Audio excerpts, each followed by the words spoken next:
ఇక డీటెయిల్స్కి వెళ్తే అమెరికా వాషింగ్టన్ డీసీలోని global Telangana association Washington DC chapter ఆధ్వర్యంలో దసరా బతుకమ్మ వేడుకలు వైభవంగా జరిగాయి. వాషింగ్టన్ డీసీ పరిధి వర్నీనియాలోని ఆబ్జర్వ్ ఇండిపెండెన్స్ హై స్కూల్ ఆడిటోరియంలో నిర్వహించిన ఈ మెగా ఈవెంట్ కు పర్యాటక సాంస్కృతిక శాఖ మంత్రి జూపల్లి కృష్ణారావు ముఖ్య అతిథిగా హాజరయ్యారు. గ్లోబల్ తెలంగాణ అసోసియేషన్ సభ్యులతో కలిసి జ్యోతి ప్రజ్వలన చేసి మంత్రి కార్యక్రమాన్ని ప్రారంభించారు. తెలుగు రాష్ట్రాలకు చెందిన 7,000కు పైగా మంది ప్రవాసీలు తమ కుటుంబ సభ్యులతో కలిసి ఈ ఉత్సవాల్లో పాల్గొన్నారు.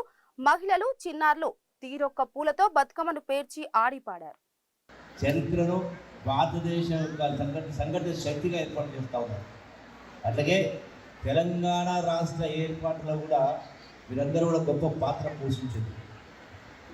మరి బతుకమ్మ అంటే నా చిన్నప్పటి జ్ఞాపకాలు గుర్తుకు వస్తూ ఉన్నాయి. మా అక్క చెల్లెళ్ళు, ఆడబిడ్డలు, అమ్మలందరూ కూడా ఈ బతుకమ్మ సందర్భంలో ఆనాడు చెరువుల కాడికి పోయి, గుంటల కాడికి పోయి బంతి పూలు, చామంతి పూలు, గునుగు పూలు రకాలు తెచ్చి అన్ని పీల్చి కూడా మరి ఆనాడు బొడ్డెమ్మ అనేది ఎక్కువ, బతుకమ్మ కంటే ఎక్కువ బొడ్డెమ్మగా ప్రాచుర్యం ఉండేది.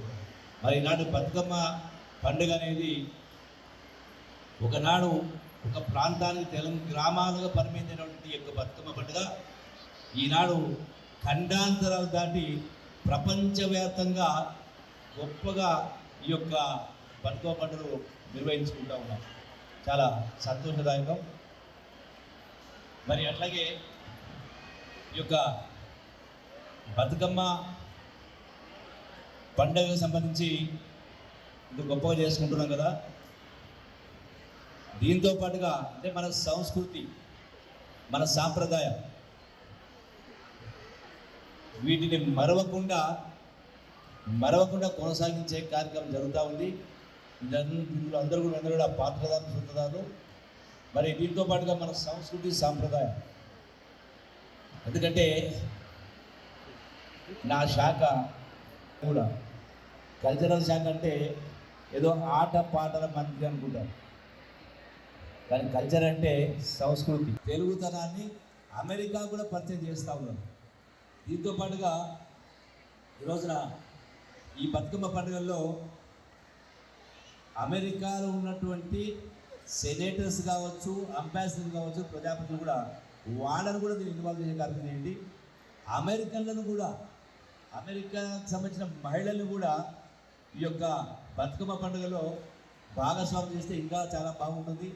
కంటిన్యూ చేస్తే కార్యక్రమం చేయాలని చెప్పిన అవసరం ఉంది. అట్లాగే ఈరోజున సంవత్సరానికి బహుశా ఒకసారి వస్తున్నారో నాకు తెలియదు.